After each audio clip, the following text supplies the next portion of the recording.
Thanks, Felicia, and welcome everybody on this Monday afternoon to our Punch Needle class. My name is Claire. I'll be hanging out in the chat with you, answering any questions you may have on the technique or passing them on to Darren so he can answer and demonstrate for us. I'll also pop the handout and the template in the chat in case you didn't get those ahead of time. Again, we're here to learn punch needling, which is a cool technique. And that pumpkin reminded me, if you've been in Target lately, you might have seen some adorable pumpkin pillows. Those are indeed punch needles. So you can make your own and you don't have to buy them. Now that all of that is out of the way, we'll let Darren get started. Welcome to class. Today we're going to learn how to do punch needle. I call it punch needle. I call it needle punch. Who knows what I'm going to say next. So it's a very, very old technique. I know that this was done during the colonial times in the United States. Well, before it was the United States in the colonies, and probably longer than that. So it's an historical technique that people used to do. They used to, instead of using the needles, the needle punches that we're going to use today, originally it was done with a bent nail or a hook, and the artists would pull the fabric or pull the yarn or fabric through the fabric. Originally, they didn't use yarn. Originally, it was done with strips of cloth, and cloth was very valuable back in the olden days. They used to make their own cloth. They would spin the wool or spin the yarn, spin the thread, weave it into cloth, and then make household goods out of it. And then once those household goods were used and damaged, they would remake them into other things. Then eventually, they would be left with just rags, and they would keep everything because it took so much time to make these items. And then they would use all the scraps to make them into quilts or other items that they could use. And sometimes they would cut the fabric into long strips, and they would use it in this technique to make either rugs or pillows or other things that could help to insulate the house to keep warm for the winter. So it's a very old technique. I've only been doing it for about 5 or 6 years, and it's not that hard to learn. There's a few little tricks. There's a few stumbling points I kept running into, but once I figured out what I was doing wrong, it actually all of a sudden became very easy to do. So hopefully I can get you through all of those sticking points and help you to achieve some success, by the time we're through with this class. So with all that being said, let's go ahead and switch to the view of my hands, and we'll go ahead and get started. So some things that you're going to need to get started. I want to talk a little bit about the types of cloth that you can use for needle punch. The first type I want to talk about, this is called monk's cloth. And it's a very loose woven cloth. I think it's usually cotton. It's nice and soft, and it's smooth. It's very smooth and soft. What you want to notice is it has these lines that run through it. So this is like a cream colored or white cloth, and it has these gold lines that run through it. This one is, it has white lines that run through it. And this is pretty much the same thing. And this is what you want to look for when you're buying monk's cloth. You want to see these lines that run through it. They mark off about every 2 inches. I went into a fabric or to a craft store here in Brooklyn and told them I needed monk's cloth for needle punch, and they sold me this fabric, which will not work. And it is called monk's cloth, but it does not have the lines that run through it. And I don't know if you can see on camera, but this one is very, very loosely woven, where this one is woven a little tighter. It's still very loose, but it's tighter than this one. This one is so loosely woven that the loops will not stay in. So make sure when you go, if you do buy monk's cloth, make sure that you do have the lines. They can either be the white lines like this. I don't know if they're showing up on camera, or this one has gold lines. So it doesn't make up or orangish ones, but make sure if you buy monk's cloth. The place where I bought this one from is a craft store, and they teach classes on needle punch there. So I just assumed they would know what they were doing. And I wasn't paying any attention. I just got home and I was like, oh no, well, I guess I'll try it. And it didn't work at all. So just go in with the knowledge of what you're looking for. Make sure you do look for the one with the lines. Also, you can use burlap, which is very inexpensive and it's a good one to use. However, sometimes the burlap can get brittle over time and can break, and it might not last as long as some of the other fabrics. You can use, there's a fabric called rug warp, which I have not used before. There's a primitive linen, which is a linen that's just woven very loosely. And so you can use any loosely woven fabric you could try. If you happen to have some loosely woven fabric in your already in your craft supplies, you can go ahead and give it a try, but don't invest a lot of money into something until you've practiced and see, if it's going to work. So do we have any questions about the types of fabric that are good? So like your base fabric is very important. Any questions at all? What about like a fabric? I don't know if it's for counted cross stitch or for embroidery. Would one of those work? I've never used that type. If you could try it, as long as it's loosely woven enough for the needle to go through, but secure enough that it will hold the loops. But it might work. It could. I've never tried. I've never used it though. Okay, but just watch out for this really. You can see how this is really kind of really loose. Just don't make the mistake that I made with buying that one. And after you buy your fabric, you're going to need some type of a hoop to put it in. So this is an embroidery hoop. This one I bought is a very nice one. It is a non-slip. Let me see if I can show here. See, it has this groove or this stitch in the one ring, and in this other ring, it has a like a ledge, like a groove or a ledge that fits into that. And when it fits together, it snaps in place and it keeps your fabric from slipping. So this one is a very nice one to have. It's not that expensive, or you can just use a regular standard one, but sometimes it does slip and you might have to re-tighten your fabric as you're going. And that's fine. Sometimes if it gets really loose, then you might run into problems. And then if you try to re-stretch it, sometimes you can stretch it so that it's not, you can stretch it so it's not stretched the way it was before. And that can distort the shape of your work sometimes if you're working on something. So like getting it too loose and then re-stretching it can sometimes cause a little bit of a problem. So I do like this one, this anti-slip one, but I've made several little projects with this type and it also works very well. So whatever you have around the house to start with will be fine. And then you can always upgrade to something a little bit nicer. You can also buy some that they have like a wire brush all around the outside edge and they come very large and you can attach your fabric on those. They can be quite expensive. They're like up to like $50 to over $100 depending on the size. So you certainly don't have to make an investment like that. But if you really want to make large pieces or get into it serious, you can look into that. But I really like these embroidery hoops for the type of things that I've been working on. So any questions about the frames or the hoops that are available? Any questions at all? I think we're ready to keep going with our tools. Going with the tools. All right, so the next thing you're going to need will be your needle punch, your needle. And this one that I have it's by Lion Brand, and it's available on lionbrand.com. There are lots of different kinds. I got another one here. I can find it. But there's a lot of stuff laying around on my desk. So where that one went. So this one is by Lion Brand. This one's really nice because it has these adjustments that you can set. So you've got your needle here. And if you turn this,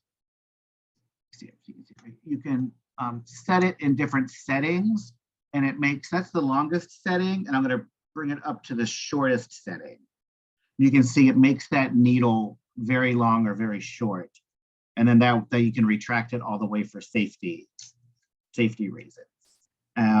Push it all the way down. I like to use it on the longest setting because I like a nice heavy loop, but you can get different looks and different kind of design features by doing different ones if you want.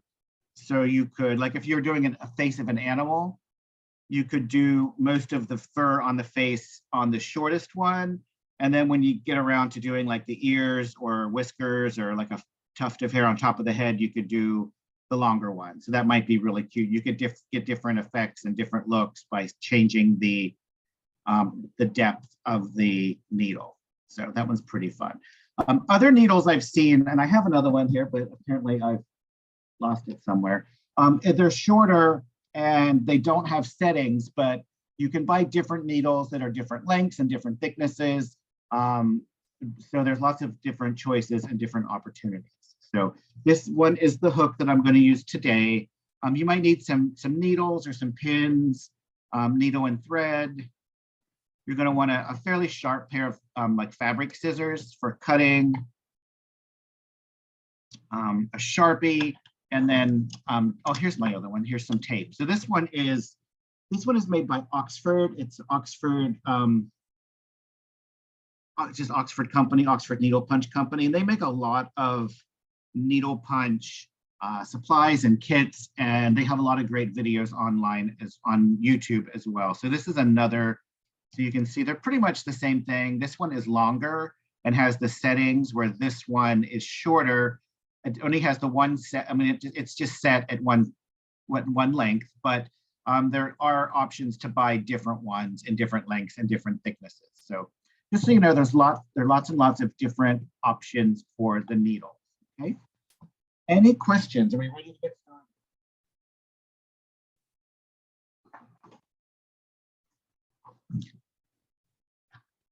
I think we're ready to start punching. Covering everything. Don't want to skip anything. All right. So the first thing after you set your fabric in your, well, before you set your fabric in your hoop, I do want to recommend that you tape the edges. So I've just taped my edges with packing tape. That's all I had, was just some clear packing tape. I think if I had my choice, I would use either like masking tape or that blue painter's tape, because it'll stick to your fabric nicely and secure it, but it's very easy to remove. Sometimes if the tape is very sticky like this, when you rip it out, you can end up ripping some of the strings away. So it's actually better to have like that blue painter's tape or some masking tape. But this is what I had. And I always feel like, use, if you can get away with what you have, go ahead and use that. And then once you set it up in your hoop, you want to make sure you're pulling it tight. So you want it pretty snug. So go ahead and go all the way around, pulling it snug. And the nice thing about these lines is you can see if your fabric is pulled tight evenly. So if the lines are still going straight after you've pulled it tight, then you know you've done it evenly. But if they're kind of wavy or curved, then you've distorted it, and you might want to kind of even it out a bit, because that can sometimes show up on your finished project, especially if you're trying to do like a straight line or like something that's really square or with like sharp corners. You want to make sure that you're giving yourself the best chance to get that final look that you want. So just take a few minutes and make sure it's nice, evenly stretched, and it's pretty tight. Okay, so I think I'm ready now. So I wanted to start, I teach my class with this simple heart design, just because I feel like you should start with something simple. You can practice, you can try different techniques, you can do different things, try different ideas. And you want to start with something simple so that you feel like you can be fairly successful at the end. And then you can move on to more complicated projects after you've had a chance to practice. So the way I put my design on, if it's something simple like this, I just cut out my pattern and pin it directly to my fabric. And then I'm just going to trace around it with a Sharpie. And that is how I'm going to transfer this one onto this fabric. If you are going to transfer a design on that's more complicated or something, there are many ways of transferring your design to your fabric.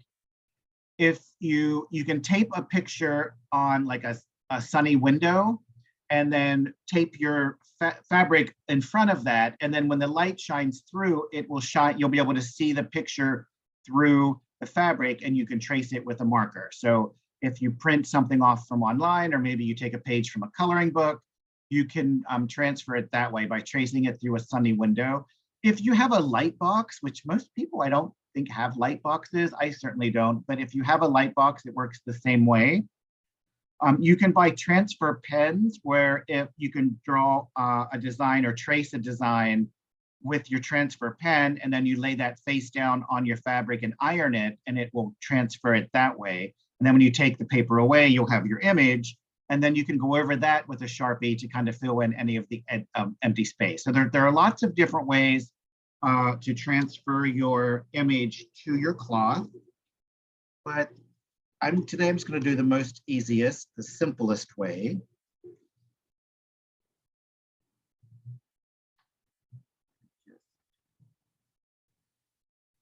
Another thing you want to remember and focus on is this design that I'm doing today, this heart, it's symmetrical, so it doesn't matter how I draw it on. But if you're working on something that's directional, if you're writing words or doing a logo that has to face a certain way, you want to remember what I'm looking at right here is the back of my work. The front of my work will be on the other side. So if I were to write my name here, or it's a heart, maybe you write, I love you, or happy Valentine's Day, or whatever, you would have to write that backwards. So you would have to write it backwards on the back of your work. And then when you complete your project, on the other side, it will be written the correct way. And so go ahead and write it out backwards. And then one way you can check to make sure it is right is if you hold it up to a mirror and read it in a mirror, kind of double check to make sure that you did it just correctly, so that you're not going to have any weird mess ups. So you'll always work with this technique, you're always working from the back. So you do have to be working with a mirror image. So that's one reason why it's nice to start with something that's symmetrical, because we don't have to worry about that today. Okay. Any questions about transferring your work onto your fabric? So any questions about the methods I've talked about, or if it's more complicated, anything at all? Would you recommend using a permanent marker like that, or would like a fabric marker, or what you might use in sewing to mark out a design that's going to fade? Would that be okay? Well, from the research that I've done, I researched and kind of found out what other people are doing over time. And with my own personal experience, a black Sharpie does seem to be the best. A lot of those sewing pencils or those sewing markers it does disappear with moisture or with heat. And so unless you're going to finish this project very fast, you could come back to your design in a month from now. And if it's been very humid or something, some of those other pencils they're designed to disappear. And so sometimes they disappear before you realize it. The black Sharpie has been reported to be the best choice because it tends not to bleed or vanish. And you're covering it completely over, so you're not going to see it. I have heard that some of the colored Sharpies or colored markers, the ink does run. And if you wash it and it gets very wet, sometimes that ink can bleed through. So it is best, in my opinion, to use the Sharpie, the black Sharpie. Now, if you want to use a different, something different, you go ahead, and that's perfectly fine, but just make sure it's not something that's going to vanish or rub off of your fabric before you're finished. So does that make sense? Is that? Yes, better to have a permanent mark in case you don't finish this quite as fast as you think you might. Yeah, sometimes I start things and think I'll probably finish it by the weekend, and then 6 months later, I might be looking at it thinking maybe I should try it again, start it again, whatever. But, depending on how fast you're going to work on it. another way to transfer a design, this design is still very easy. It's very simple, but it does have a little bit more to it than the heart. So one way that I would do it, something like this, is lay out the petals of this flower just how I want them, and pin them down. I just took the pins out, but pin them down, trace it with a Sharpie, and then take those away. So just imagine I'd have the traceable, and then you can put the leaves down however you want them, and then trace around the leaves. But of course, you wouldn't trace them into the petals you have. You would just kind of trace around the leaves. Now you can trace them one at a time, decide which ones are going to overlap, and maybe put one over here. So even with a more complicated drawing, I could still do it this way. I like this way. I think it's a nice way to go about it, because then you can kind of move. Maybe the original design isn't going to quite fit on what you want, so then you can maybe change it and shift it a little bit to make it more like specially designed for your purposes or for your project. So that's a way I like to do it too, by cutting out all the pieces and then tracing them, and then overlapping them as I need to suit my own needs for my own project. Any questions at all? No, I think you're doing a good job so far.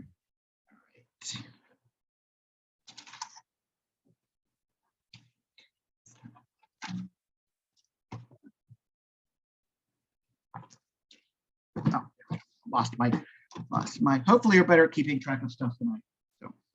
So, the yarn that I'm going to use, and the yarn that I do recommend using, would be something that is quite thick for these projects. This one I'm going to use today is Wool Ease Thick and Quick. It's 20% wool and 80% acrylic, and this one is made by, it's Lion Brand, so it's available on lionbrand.com or on michaels.com.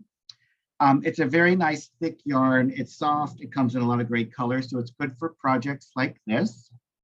So this one is called Spice. This one is Cranberry. This one is Cilantro. I thought it might be fun to do fall colors since we're moving into the fall.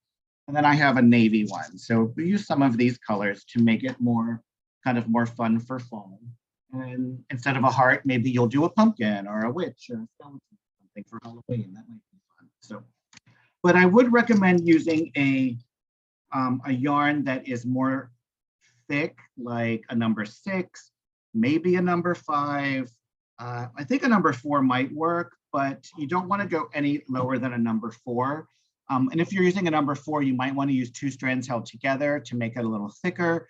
So experiment with maybe yarns that you have, and then buy some yarns that you think will be nice, and see what's going to work. And some yarns, even if they're thick or thin, sometimes they're more dense and they hold their shape a lot better. Some of them are very lofty and they kind of collapse down a little bit. So that can always make a difference too on which ones are going to work. So you might just have to experiment a little bit until you find yarns that you really like.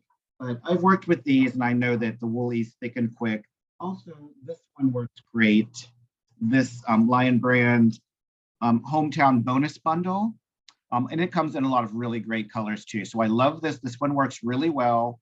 Or the Wool Ease Thick and Quick are 2. And these are both available on michaels.com or lionbrand.com. So these are 2 that I really like. So, but other than that, you can use pretty much anything you want, and kind of just test it and see how it's working for you.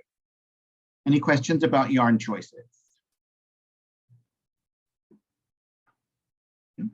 Originally, this was done with fabric. You would cut strips of fabric and use the fabric as like if it were yarn or string. But this is a lot easier it's more accessible to use yarn than to use strips of fabric, I find. So that's why I think yarn is a very good choice. And so this needle punch, or punch needle, is by Lion Brand, and it came with a metal hook to help you thread it. I very promptly lost my hook, and so I made this one out of wire that I had with my jewelry making stuff. So if you get this hook, it will come with a wire to thread it, so don't lose it. I lost mine, so be more careful than I was. So that's how you thread it. Let me show you how to do it again. So you start at the tip you start down here, you take your wire hook, so it's just a little hook, and you thread it up through, and it comes out the back, and then you just hook the yarn right on there, and then just guide it back through, and you pull it all the way through. It just goes straight through this hollow tube. And then one more step, there is an eye on this needle. There's a hole in it. And we have to put the yarn through that eye of the needle. So you can either just pop it through, or you can use your hook to kind of thread it through. So it's very simple and straightforward. You do want to make sure that it's flowing easily. You want to make sure you didn't split it when you tried to go through. So just make sure that it's flowing nice and easy and it's not being restricted by anything. And then that's how you thread your needle. And then make sure you have it set on the depth that you want. I'm having mine on the deepest depth. So I'll have the highest loops or the thickest pile, and I'm setting mine on A. Okay. Any questions?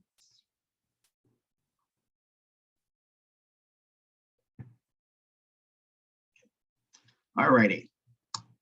So we're going to get started after all we've been through. Now we're finally going to start punching. And it's all my notes and covering everything. And I'm always afraid I'm going to skip something important. So remember, we are working on the back of our fabric. You want to start with a tail about, I don't know, an inch or two. That feels a little too short. We're going to trim this off later as part of finishing. So just start with a short tail about that long. And when you start, whenever you're working, whenever you're doing your needle punch, you have to make sure, so you see the needle, you see there's a hole in the needle where my yarn's coming out of. You always want to make sure that that hole is facing the back. So I'm going to be working on this line going this direction. And as I'm going that direction, the hole of my needle has to be facing the back. So I'm moving this direction, that hole has to be in the back. So always remember, that was a big mistake that I made when I was learning. So don't make that mistake. Let me make that mistake for you, and you learn from my mistakes. And then you want to make sure you go through your fabric, and it has to go all the way through. You want to make sure the base of the needle is touching the fabric. So make sure it goes all the way through. And when you pull up, for this first one, I do reach under and kind of grab a hold of that yarn so it doesn't pull it all the way back through. And then when you come back up, you want to make sure that the tip of your needle is still touching your fabric. You don't want to raise it like that, because you can see now I've pulled the yarn, and it's going to make that loop less, it's going to make that loop more narrow. So you want to make sure your needle is always touching your fabric. And then you're going to just advance a little bit and go down again, all the way down, and then bring it back up. My needle is still touching my fabric, and then all the way down. And then you're just going to follow your line and just keep advancing like that. Oh, shoot.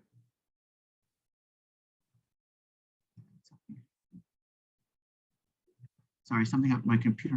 Okay, my screen went blank for some reason.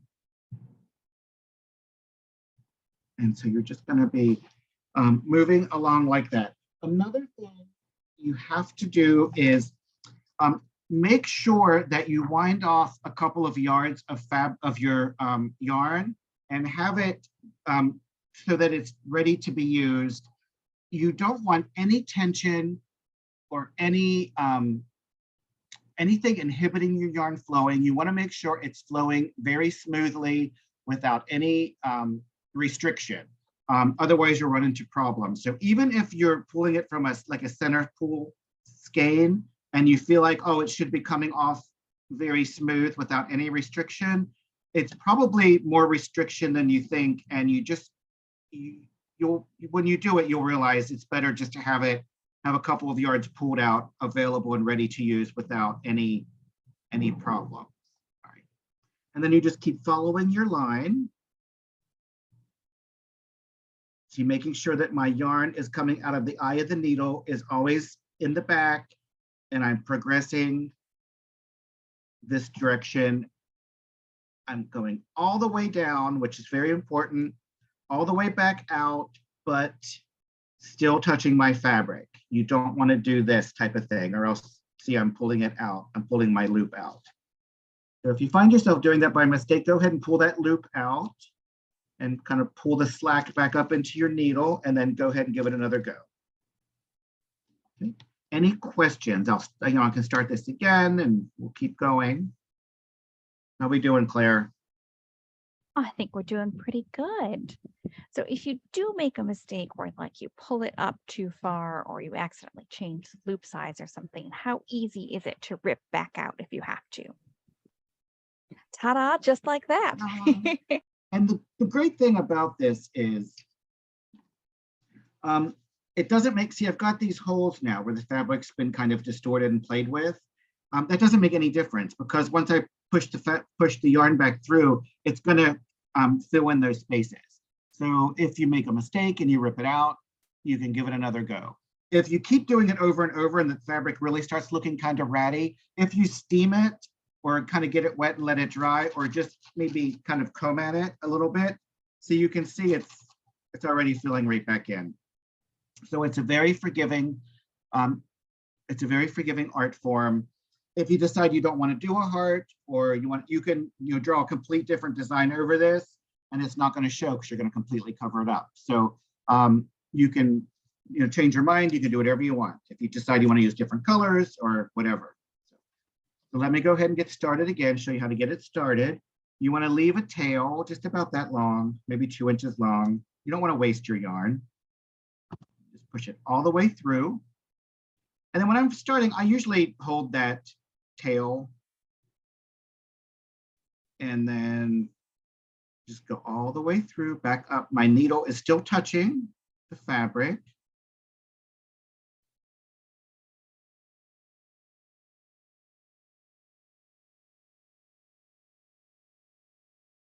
And when I first started doing this, I didn't have anyone teaching me. I didn't watch any, I should have watched videos, but I didn't. And I had my needle like this a lot. And I was like, why isn't this, it's awful. This is a horrible thing to do to yourself. No, you just have to do it correctly. And you can see if you have your needle face the right direction, it works very nice. Another thing I kept doing wrong was I didn't have my yarn, it would get tangled on something, or it would get, it would just be like, I would have a ball of yarn and it might get wrapped around the leg of my chair or something, and then nothing would work. It's just a horrible. And once you figure out which way to hold your needle and to keep your yarn moving uninhibited, then you'll be making very good progress. And you can avoid all that heartache and agony I went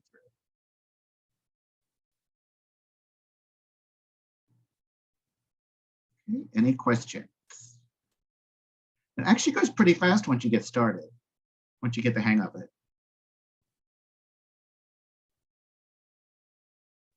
See, so right here, see, something didn't go quite right there. So I'm going to pull it back out and give it another go.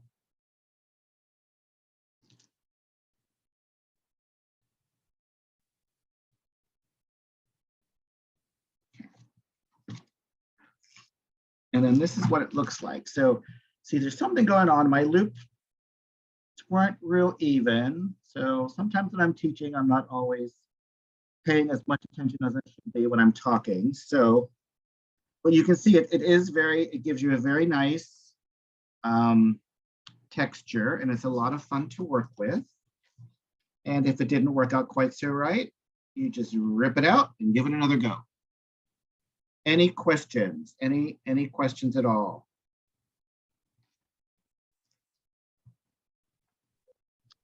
So you're starting with the outline there. Is that the best way to do it? Or can you start in the middle? Can you just sort of pick a random spot and go with that?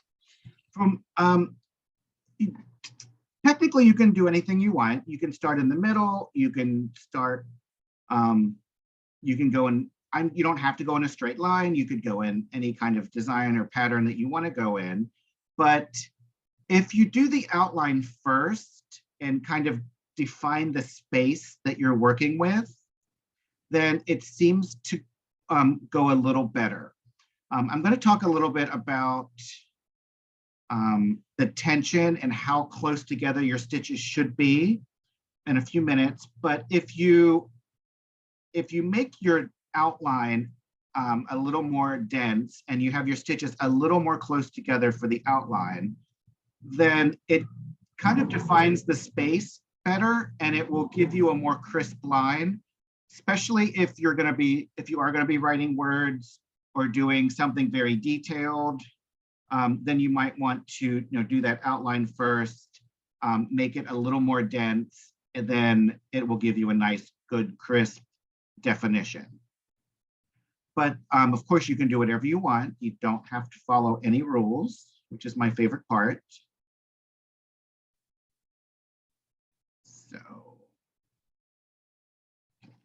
So here is a little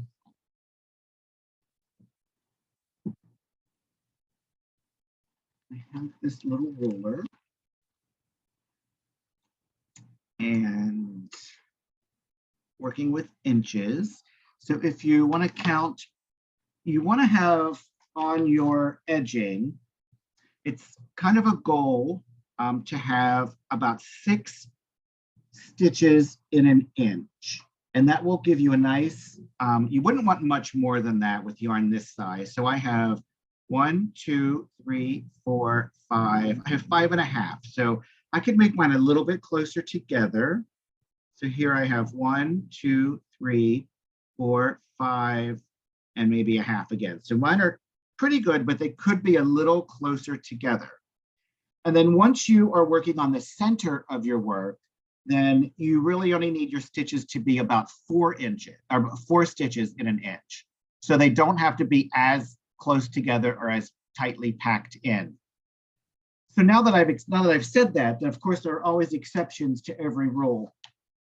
And because all yarn is, the good news and the bad news is all yarn is different, is made different. So if you have a yarn that is you might have a number 6 yarn like I'm working with, and it might be very, very dense, and it might hold its shape very strong and very well. You might only need 5 or 4 stitches to keep a dense shape.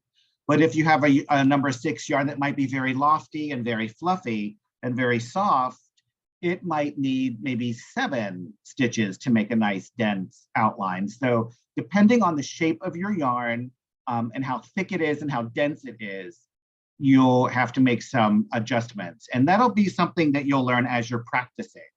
But the good news is these things are not crucial, and they're not going to make or break your finished project. But once you get the hang of it and start being able to get the feel for this type of thing, it will make things look nicer as you practice and as you move along. So I'll show you this one. So I made this jack-o'-lantern. Jack-o'-lantern. I think I made it last year. And I was making it as a class sample to just show, and I was working really fast, and I wasn't really, I was just trying to get it done. It was late at night, and I wasn't paying attention as much as I should have been. And I really packed my stitches in, and it's causing it to curl. So it's really distorted the fabric. So if you do pack it too dense and too tight, then it might end up causing problems. You don't want it to be so tight. And if I steamed this and laid it out and really worked on it, I could probably get it to lay pretty flat or maybe even flat. but it's certainly, this is what happens if you do it too dense. And then this is another little pumpkin that I made. I always want to work on these in the fall, and I always like to make pumpkins. I didn't do enough. This was the first one that I ever did. I like to show people the mistakes that I made. See, I've got like long strings on the back. So there's so many problems with this. I have all this empty space. So, you know, by using the gauge and just trying to make sure that you're getting the right number of stitches, you know, roughly, and it will help to keep everything even and nice. So I don't want you to get overwhelmed with measuring how many stitches you have, but it will help. See, this looks cute on the front. It's okay for the front, but I mean, it's a whole big mess on the back. So that's just a little bit about like why you want to kind of make sure your stitches are spaced out the right amount, but you don't have to obsess over that or get overwhelmed by it. Any questions about that? And you can see the back of this one looks much nicer. I did much better on this one. This one. So my great grandmother always told me the back of your work should look as nice as the front. So always trying to make Granny happy. I was trying to get better and better, and I feel like these look pretty good on the back. And this, you can see the stitches are spaced out pretty well. Any questions? Have you talked at all about mixing different weights of yarn in the same project, or like different textures of yarn? Okay, so I'm going to go ahead and finish this one. I'm going to finish finish with this color. So to finish the color, you go all the way through, and then you want to pull that tail to the front, and then you want to hold it up and you want to cut it flush with the rest of your loops. And so this is the first one that I did, and you want to cut that one flush. You always want your tails to be on the front because they'll blend in with the other loops. And if you let them on the back, then what's going to happen, especially if you're using it as a rug or a cushion or something, then they could end up breaking off, and then a loose end could work back out to the front, and it might be really long, and then you automatically have some kind of a random long string.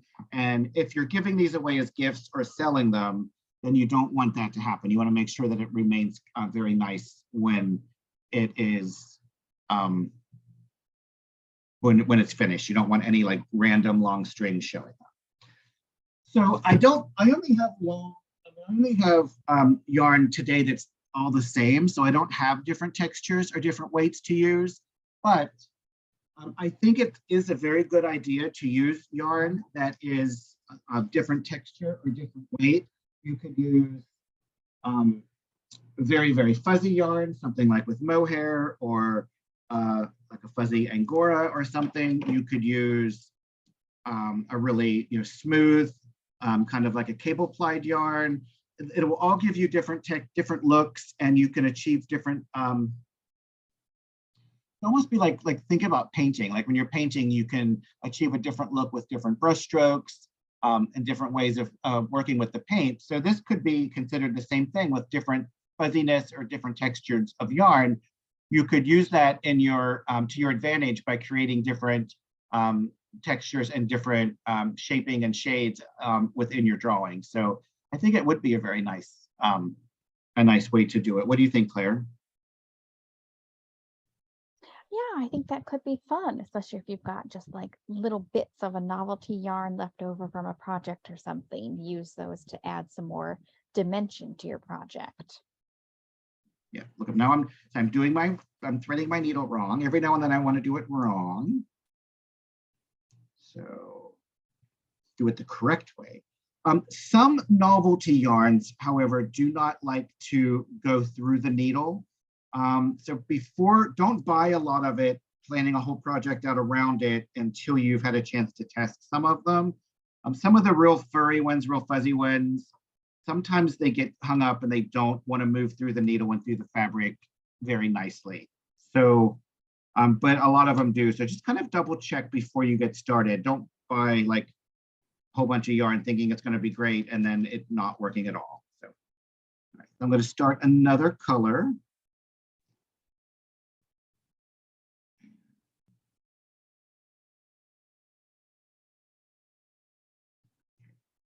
And so I do want to move on to finishing and talk about how some finishing techniques. Before I do that, are there any questions about how to do the needle punch, like what I'm doing right now? Any questions about starting it, stopping it?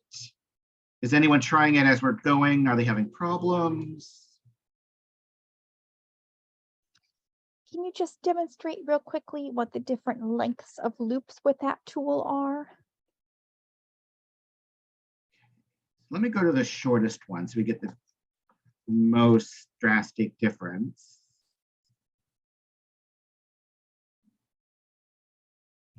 That one is really short. Let's go to the second shortest one.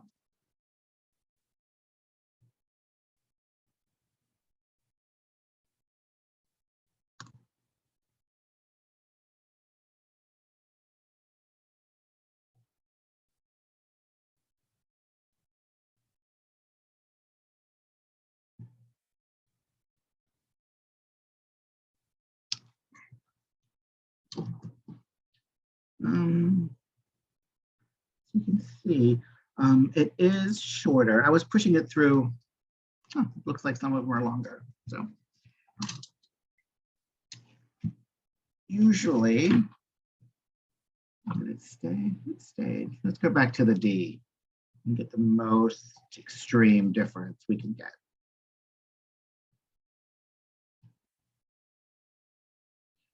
I'll be honest, I usually only ever leave it on the longest one. I don't like to use the different.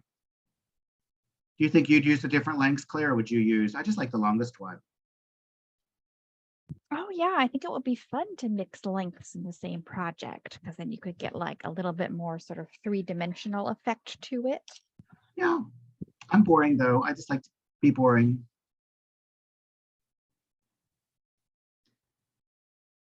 Let's see if this shows any difference now. Yeah, so that one, when I have it on the shortest one, you can really see.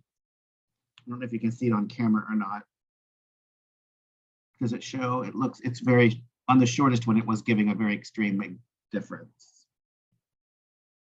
Yeah, that could be a lot of fun. You could really get some good techniques by doing some good differences by doing that. So now that we're right here, when you turn your work over, say if this was finished, you see how these the rust color and the green are overlapping. On the back, there's a very clear line, but on the front, they're kind of mixed together. So that's normal. So what you have to do when you turn it over, and this is part of finishing, is you just have to direct each loop to where it goes, like the green on where the green should go and the rust where the rust should go. And it's easy if you have a darning needle or something pointy, because sometimes like these loops are actually going through other loops. And that will help give you a much crisper line and a nicer, neater look. And even the most experienced needle punch artist has to do this. This is just something that happens. So see like that rust colored one isn't completely in the wrong place. So you really have to kind of fuss over it a little bit and kind of redirect your loops. See, this one went, the green one went through the rust one. So we just have to, see, it already looks a lot neater. So when you turn it over, if you see a big mess like that where the colors are next to each other, don't let it worry you, just go ahead and straighten them out. And if you have any really long loops, like I'm gonna cut that tail, so you can kind of go through and trim your loops if you have any really long ones. And make everything look very nice. It's so nice. That's why you want a nice sharp scissor, because you have a whole project and you're trimming the loop. A dull scissor will not. So you can just kind of go like this and just kind of trim the loops off that you need to. If you have any loose strings, and then you can go over it after you've trimmed it all over. Go over it with either like a vacuum cleaner or a lint brush, like one of those sticky brushes. And that sticky paper will take all those kind of loose bits away and make it look very nice. Okay. So once you've finished, if there are no further questions, or are there? Nope, let's go ahead with the finishing. Okay, so once you have finished your project, you could leave it in your hoop. So just leave it in the hoop. Of course, this will be the back, so you want to take it out and turn it around so that the right side is showing on the front. And then you can just cut this very close all the way around and hang it on the wall just like this. So this hoop becomes your frame. I'm going to make sure maybe that you have this part centered on the top so that it looks nice. You could put a ribbon over this so it doesn't show, and just hang it on the wall like this. It could be very pretty. And that's originally how I had this one finished. But I took it out of the hoop to use the hoop for something else. And when I did, I ended up having to cut it because it was already cut to fit in the loop. It was very, I didn't leave myself a seam allowance to really finish it properly. So with this one, I might just have to hot glue it down, which hot glue is not my favorite way to finish it. But at this point, there's not a lot of choice. Depending on what you want to use it for. So this one, I folded it under twice to hide the raw edge and then just whip stitched it down. And whip stitching is not very hard. So if you don't know how to sew or you don't like to sew, you don't have to worry or get too anxious about it because it's very easy and nobody is going to ever see it. So you can just fold it. You want to fold it once and then fold it a second time, making sure you're tucking all of those loose edges in, and then pin it in place.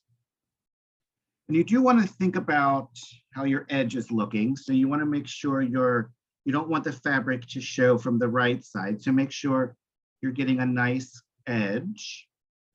Just pin it in place.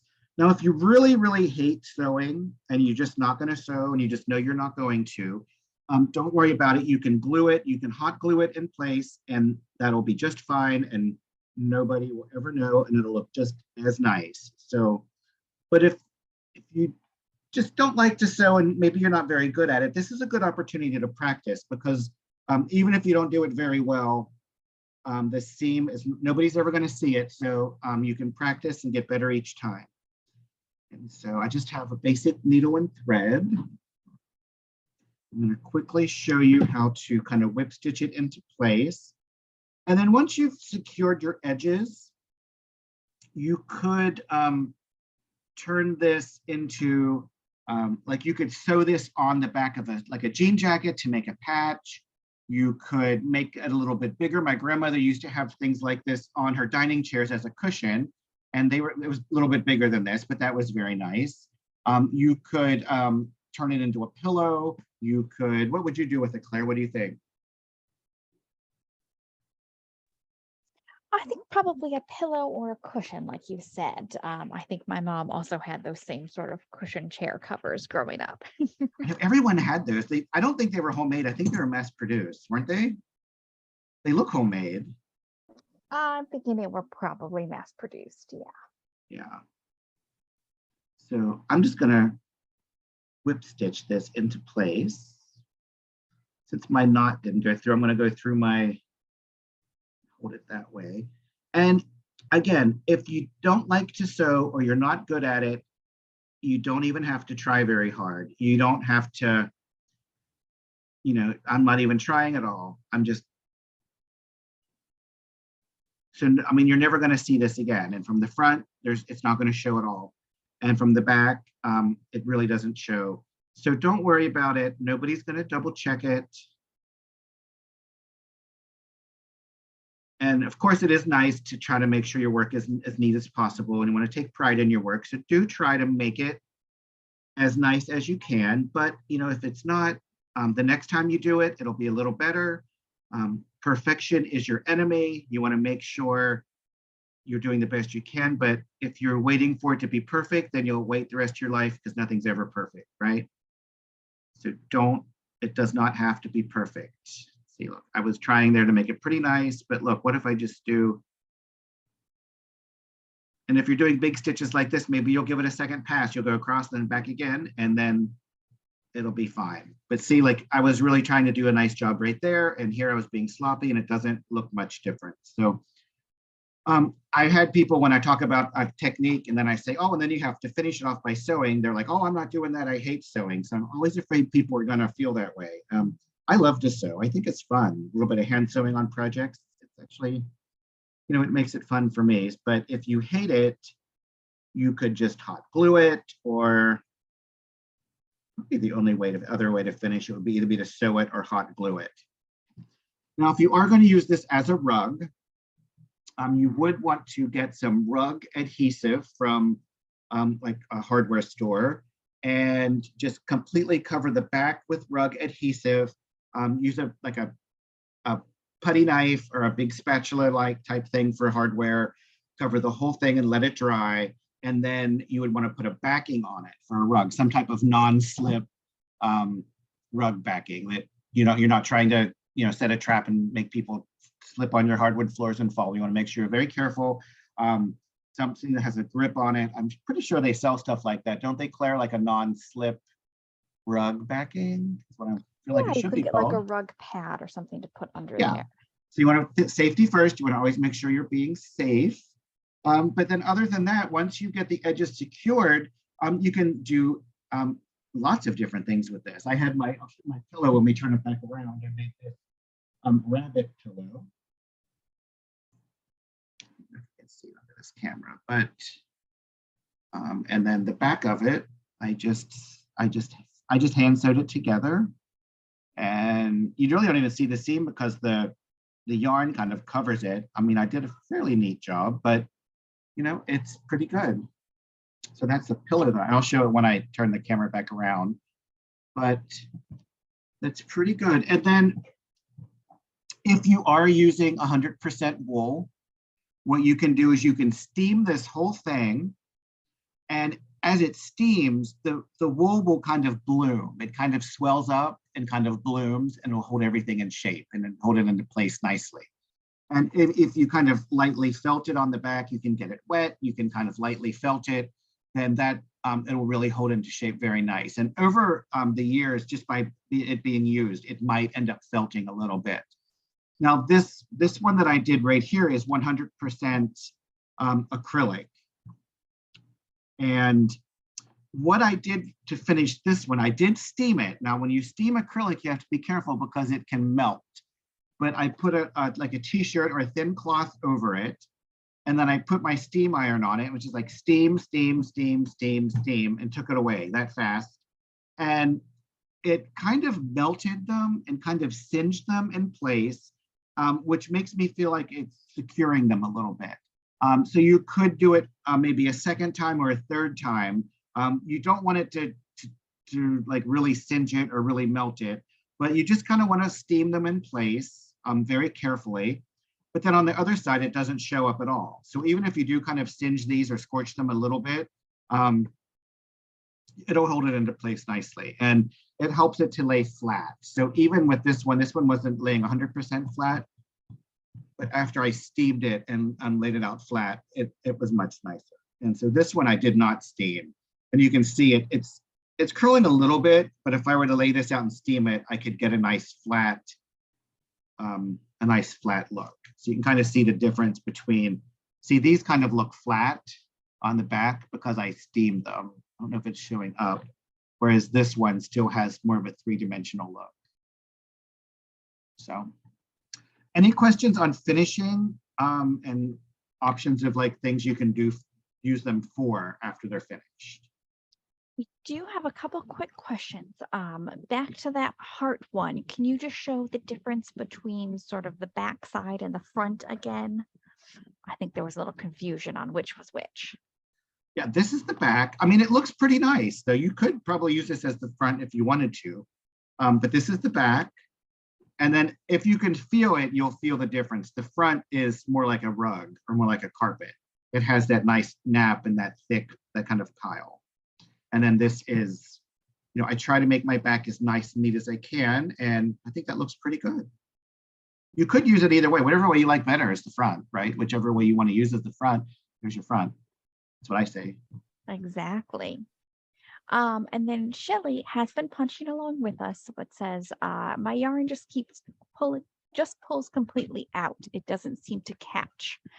Is she threading it incorrectly? Or maybe would that happen if you have the eye of the needle on top rather than on the bottom closer to the fabric?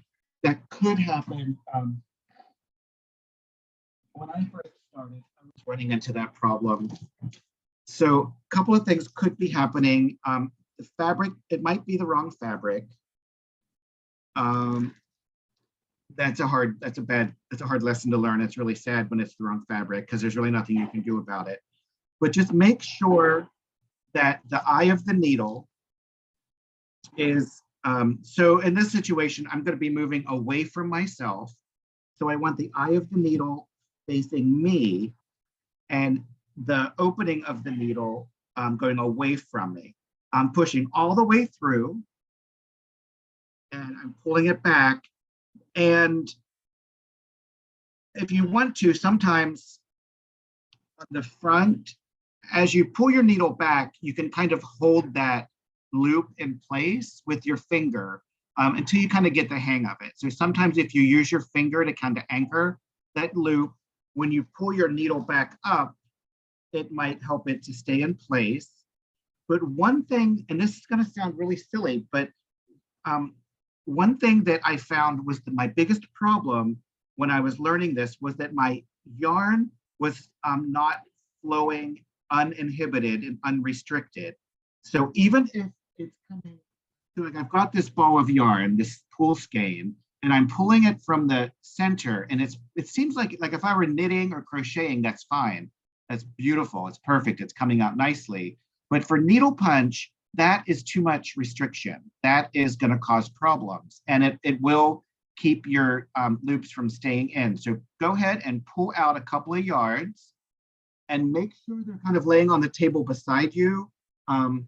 This is not the time to have your cat, next to you. This is not the time to, have your if you have kids, you want to make sure that they're, having a nap or maybe watching their movie or something.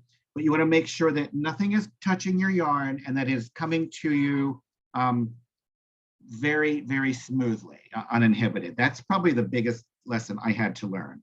And then when you have that, it will, so kind of like have a little pile of yarn right next to you like that, so you can be sure it's not getting hung up on anything around the leg of your chair or under your foot or something. So hopefully that'll help. And if you do run into any problems or have any other questions, you can send me a direct message on Instagram. My Instagram name is Mr. Woolly Bear, and maybe Claire will put that in the chat. Or if you find me on Facebook, it's just my name spelled out just the way it is. You can send me a direct message on Facebook as well, because we kind of bulldoze through all this information very quickly because we only have an hour. We're already 5 minutes over. And so if you do have questions, please feel free to reach out, and I'm always glad to help. So anything else, Claire? I'm going to put the handout and the template in the chat here, just in case anybody needed those again before we go. And reminder that, of course, we recorded this class, so that'll be posted on the Michaels website and the Michaels YouTube channel in about 24 to 48 hours. So you can go back and watch it again in case you missed anything. And if you would like to join us in the future for some more classes, we are going to be having a couple weeks off, but we'll be back in October. We're going to have some spooky classes for Halloween to start off. We're going to be making those adorable little skeletons that you see, Darren. That'll be coming up on October 3rd. And then I think we'll have a special Saturday class in there as well. And then for the rest of October, we're going to be teaching some tassels. So some more general yarn crafting. And then for any crocheters in the audience, we're going to have a crochet lace shawl on Halloween. So it'll be a little bit of a spooky Halloween class for you all. We hope to see you all in class soon. Okay, and don't forget to practice. That's the main thing. That's where all the learning happens, is when you're practicing. And if you have any questions, please reach out to me on Instagram or Facebook. Thanks for coming to class. Have a great night.